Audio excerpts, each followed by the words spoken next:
Welcome to TG24 TV. నేను సుమలత. మేడ్చల్ జిల్లా కుత్బుల్లాపూర్ నియోజకవర్గం జిల్లాలో రెండో అతి పెద్ద చెరువు అయిన పరికి చెరువు 62 ఎకరాలు ఉంటే ఇప్పుడు మాత్రం 16 ఎకరాలకు కుదించుకుపోయిందంటూ తెలంగాణ జాగృతి అధ్యక్షురాలు కవిత ఆవేదన వ్యక్తం చేశారు. అంతకుముందు కుత్బుల్లాపూర్ నియోజకవర్గంలోని పలు ప్రాంతాలలో పర్యటించి స్థానిక సమస్యలపై స్పందించారు. పరికి చెరువును పరిశీలించిన ఆమె చెరువు పరిరక్షణ కోసం ఎన్నో కేసులు పెట్టారు. కానీ పొలిటికల్ మేనేజ్మెంట్ చేస్తూ చెరువును తినేశారు. దీనిలో అన్ని పార్టీల వాళ్ళు ఉన్నారు. ఇప్పటికీ కూడా ఇక్కడ నిర్మాణంలో ఉన్న ఇళ్ల పహానీలు చూస్తే FTL లో ఉన్నట్లు చూపిస్తున్నాయి. FTL లో ఉన్నప్పటికీ నిర్మాణాలకు ఎలా అనుమతిస్తున్నారు? హైడ్రా కమిషనర్ ఖచ్చితంగా దీనిపై చర్యలు తీసుకోవాలి. ఇక్కడి ఎమ్మెల్యే గతంలో టీడీపీలో ఉండి బీఆర్ఎస్ లోకి వచ్చారు. రేపు ఎక్కడ ఉంటారో తెలీదు. స్థానిక ఎమ్మెల్యే అండదండలతోనే చెరువు కబ్జా జరిగింది. ఇప్పుడు నిర్మాణంలో ఉన్న చాలా ఇళ్లు FTL లోనే కడుతున్నారు. హైడ్రా కమిషనర్ వాటిని కూల్చేయాలి. పేదవాళ్ల ఇల్లే కాదు పెద్దవాళ్ల ఇళ్లను కూడా కూల్చేస్తామని మెసేజ్ ఇవ్వాలి. పరికి చెరువు కాపాడడంలో నేను ముందుంటాను. పరికి చెరువును హైడ్రా కమిషనర్ కాపాడాలని కవిత కోరారు.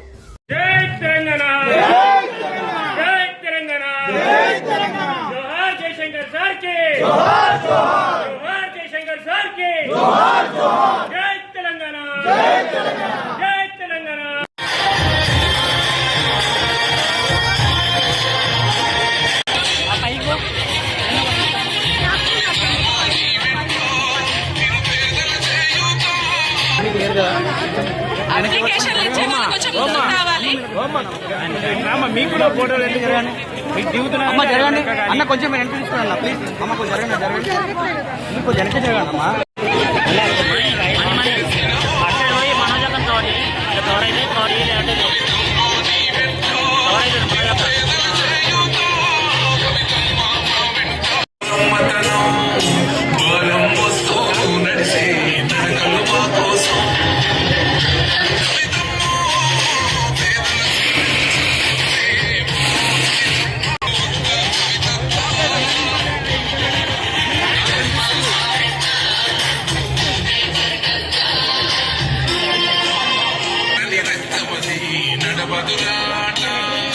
నీతి న్యాయం నిండు గుణం కదరా తన బాట.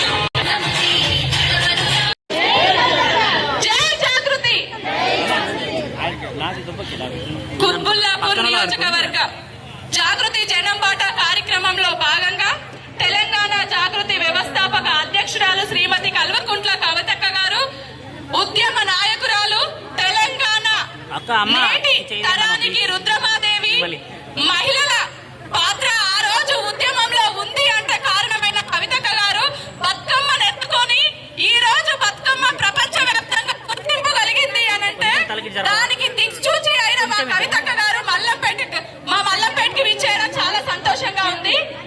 మల్లంపేట ప్రజల తరపున ఘన స్వాగతం పలుకుతున్నాము కవితక్క గారికి. ఈ రోజు మన దగ్గర ఉన్న సమస్యలను అక్కగారికి వివరించి ఎవరైతే వినతి పత్రాలు ఇచ్చిండ్రో దాని మీద తప్పకుండా అక్కగారు మాట్లాడతారు. జై తెలంగాణ. మల్లంపేట్ గ్రామస్తులందరికీ పేరు పేరున హృదయపూర్వకంగా నమస్కారం తెలియజేస్తున్నాను. కుత్బుల్లాపూర్ నియోజకవర్గంలో మరి జాగృతి జనం బాట కార్యక్రమం సాగుతున్నది. మీ అందరు చూసిండ్రు. గత నెల రోజుల క్రితం తెలంగాణలో ప్రతి జిల్లాను కూడా మరి చూడాలి, ఆ జిల్లాలో ఉన్న సమస్యలు ఏంటి తెలుసుకోవాలి అనేటటువంటి ఉద్దేశంతో తెలంగాణ జాగృతి జనం బాట కార్యక్రమం ప్రారంభించడం జరిగింది. మరి మా ఆడబిడ్డలకు మరీ ముఖ్యంగా తెలుసు, ఓట్లు ఉన్నప్పుడే నాయకులు వస్తారు. ఏం సమస్యలు ఉన్నాయి మీ దగ్గర అని ఓట్లు ఉన్నప్పుడే ఓట్లు అడగడానికి వస్తారు. కానీ నేను అందరిలాంటి నాయకురాలని కాదు. అందరూ పెద్ద పెద్దోళ్ళు మగవాళ్ళు, ఆ నాయకులేమో ఓట్ల కోసం వస్తారు. కానీ మనం ఆడవాళ్ళం సమస్యలు తెలుసుకోవడానికి వస్తున్నాం. నేను మీ బిడ్డగా, మీ అక్కగా, మీ చెల్లెగా సమస్యలు ఏమున్నాయి అడగడానికి తెలంగాణ అంతటా తిరుగుతున్నా. అట్లానే ఇక్కడ మా మనోజ మీ అందరికీ తెలుసు, మొదటి నుండి జాగృతి జెండా మూసి మరి అనేక కార్యక్రమాలు చేసి తెలంగాణ వాదాన్ని నిలబెట్టినటువంటి బిడ్డ. నా దగ్గర జాగృతిలో తను పనిచేసే కన్నా ముందే తెలంగాణ ధూమ్ధామ్ కళాకారిణిగా, మరి తన మంచిర్యాల ప్రాపర్ ధూమ్ధామ్ కళాకారిణిగా తెలంగాణ కోసం పనిచేసిన బిడ్డ. మరి మనోజ ఆధ్వర్యంలో అనేక కార్యక్రమాలు చేసుకున్నాం. చాలా మంది మహిళలు పెద్ద ఎత్తున జాగృతికి మద్దతు ఇచ్చారు. ఇవాళ మరి మన మల్లంపేటలో మీకు నా అవసరం ఉన్నప్పుడు నేను నిలబడాలన్న ఉద్దేశంతో ఇవాళ ఇక్కడికి రావడం జరిగింది. ఎందుకు అంటే ఒక 30 మంది ఇండ్లు ఈ రోడ్ వైండింగ్ లో పోతున్నాయని చెప్తా ఉన్నారు. అక్కడ ఎగ్జిట్ 14 ఎగ్జిట్ 4 మరి మా ఆడబిడ్డలు మా మహిళా సంఘ నేతలు కూడా వచ్చి వారి యొక్క సమస్యలన్నీ ఇచ్చారు. అందులో పర్టికులర్ గా మన మహిళా సంఘాలు నడుపుకుంటే ఎక్కడైతే ఒక ఆఫీస్ ఉండాలి, మహిళా భవన్ ఉండాలి, అది లేదు. ఆల్రెడీ సెక్షన్ అయింది మున్సిపల్ లో, మరి దాని మీద తీర్మానం కూడా అయింది. అయినా సరే ఇంతవరకు కట్టడం లేదు. కాబట్టి వెంటనే నిర్మించాలని చెప్పి నేను డిమాండ్ చేస్తున్నాను. అదేవిధంగా మరి మన గోరంపేటలో కూడా ఇందిరమ్మ పార్టీలో అక్కడ కూడా దాదాపుగా 450 మంది మరి మహిళా మంది గ్రూప్ లో ఉన్నారు.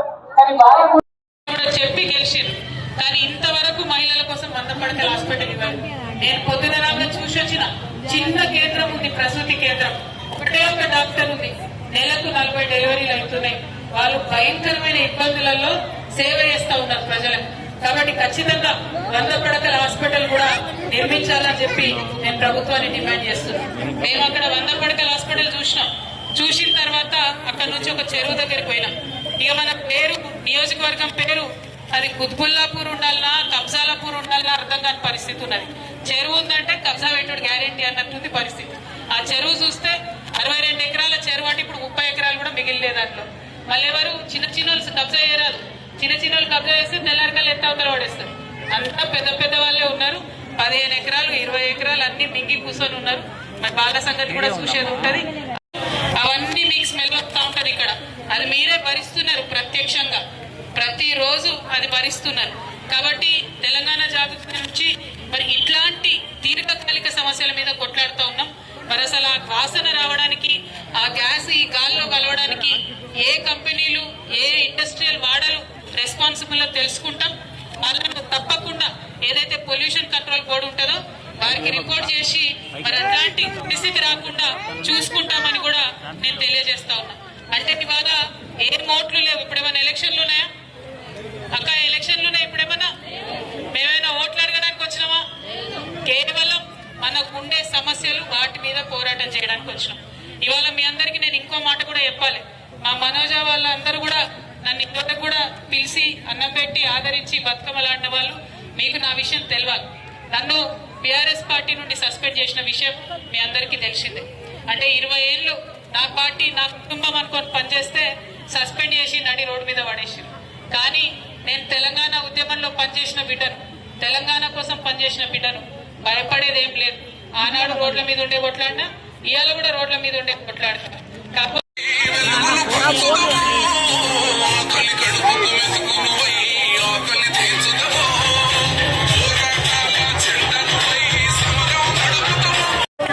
మాకు గుడి అండ్ పార్క్ కూడా జాయిన్ అవుతున్నారు. బాలాజీ ఎన్క్లేవ్ కాలనీ నుండి తెలంగాణ సాధించుకున్న తర్వాత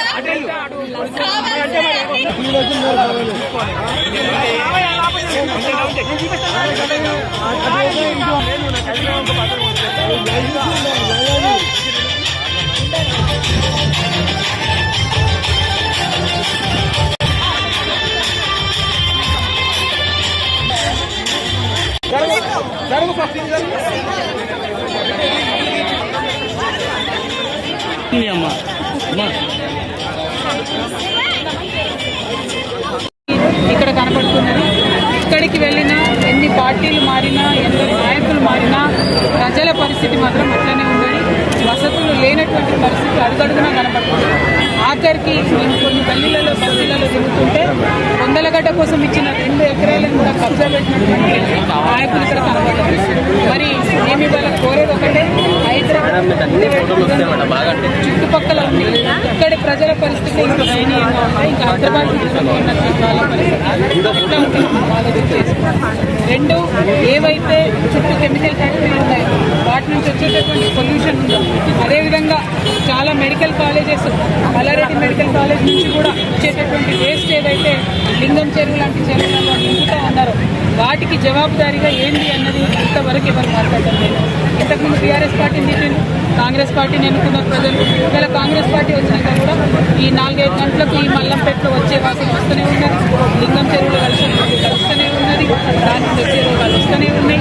మరి ఏ సమస్య తీరనప్పుడు ప్రభుత్వాలు మారి ఏం లాభం అని ప్రజలు అడిగేటటువంటి పరిస్థితి ఉంది. ఇవాళ జనం బాట పేరుతోని జాగృతి చేస్తున్నది ఇదే. ప్రతి చోటికి వెళ్ళడం, సమస్యను తెలుసుకోవడం, అధికారుల దృష్టికి తీసుకురావడం, వారి మీద ఒత్తిడి పెంచడం, తద్వారా దాన్ని పరిష్కరించే ప్రయత్నం చేయడం. ఇక్కడ మల్లంపేటలో కూడా ఇప్పుడు ఈ 100 ఫీట్ రోడ్ చేస్తామని చెప్పి ఏదైతే ఇల్లు పోగొట్టే కార్యక్రమం చేస్తూ ఉన్నారో వాటి మీద కూడా మేము ఖచ్చితంగా పోరాటం చేస్తామని ఈ సందర్భంగా తెలియజేస్తున్నాం. 30 మందికి దాదాపుగా షాపులు ఇండ్లు మొత్తం పోతున్నాయి. వాటి వెంటబడతాం. ఎందుకు మరి కాంపెన్సేషన్ ఇస్తలేదని కూడా అడుగుతాం. భూమికి భూమి ఇవ్వాలని ప్రజలు అడుగుతున్నారు. దానికోసం కూడా ప్రయత్నం చేస్తాం. అనేక సమస్యలు ఉన్నాయి. మా ఆడబిడ్డల్ని 1,000,000 మంది మహిళల్ని కోటీశ్వరులు చేస్తామంటున్నారు ముఖ్యమంత్రి గారు. కానీ ఆ మహిళల గ్రూపుల వాళ్ళు కూర్చొని మాట్లాడుకోవడానికి కనీసం మహిళా భవనం లేనటువంటి పరిస్థితి. ఇక్కడ అలొకేషన్ అయ్యి 7 సంవత్సరాలు అయిపోయింది. ఆయన డబ్బులు నెల కలెక్టర్ శాంక్షన్ 5 సంవత్సరాలు అయిపోయింది. కానీ ఇంతవరకు బిల్డింగ్ మాత్రం కట్టలేదు. సో ఈ నిర్లిప్తతను, ఈ నిరాసక్తను, ప్రభుత్వంలో ఉన్నటువంటి ఈ జడత్వాన్ని వదిలించడానికే జాగృతి జనం బాట పట్టింది. ప్రజలు పెద్ద ఎత్తున వచ్చి వాళ్ళే మాకు సమస్యలు చెప్తా ఉన్నారు. ఆ సమస్యలను పరిష్కరించడం కోసం చిత్తశుద్ధితో పనిచేస్తాం. జై తెలంగాణ. వెళ్ళిన జాగృతి జనం బాటలో మేము ఖచ్చితంగా హాస్పిటల్ చూస్తున్నాం. ఎందుకంటే ఒక మహిళగా ప్రసూతి హాస్పిటల్, జనరల్ హాస్పిటల్ వాటి పరిస్థితి చూసుకోవాల్సిన బాధ్యత వెళ్ళి చూస్తున్నాం. కులపూర్లో కూడా మేము వెళ్ళి చూస్తే ఎప్పుడో 25 ఏళ్ల కింద కట్టినటువంటి చిన్న హాస్పిటల్ ఉంది. ఇప్పటికీ ప్రసవ అందులో ఒకటే ఒక డాక్టర్ ఉన్నది. అయినా పాపం ఆ ఓపికతో చాలా పనిచేస్తున్నారు. పరిస్థితిని గమనిస్తున్నాం. సివియర్లీ అండర్ స్టాఫ్ ఉన్నది. అక్కడ వాళ్ళ దగ్గర ఉన్న ప్లేస్లోనే ఇంకా బిల్డింగ్ ఎక్స్టెన్షన్ చేయగలిగినా కూడా చేయడం లేదు. పైగా 100 పడకల హాస్పిటల్ నిర్మిస్తామని 3 సార్లు ఎన్నికలలో అన్ని పార్టీల వాళ్ళు కూడా ఆమోదించారు. ఇంతవరకు సో 100 పడకల హాస్పిటల్ పీపుల్కు శాంక్షన్ చేయడానికి నా వంతు ప్రయత్నం నేను చేస్తానని కూడా ప్రజలకు తెలియజేస్తూ ఉన్నాం. బస్ డిపో అయితే మరీ అన్యాయం. నేనే ఎన్నికలలో వచ్చినప్పుడు చెప్పిన అయినా సరే బస్ డిపోని గవర్నమెంట్లో టీఆర్ఎస్ ఉన్నా మరి పట్టించుకొని సాధించుకోలేకపోయినా. కాబట్టి ఖచ్చితంగా బస్ డిపో కూడా చేయించడానికి శక్తి వంచన లేకుండా ప్రయత్నం చేస్తానని తెలియజేస్తాను. Hi, నేను మీ Satyasri. Please do subscribe TG24 TV.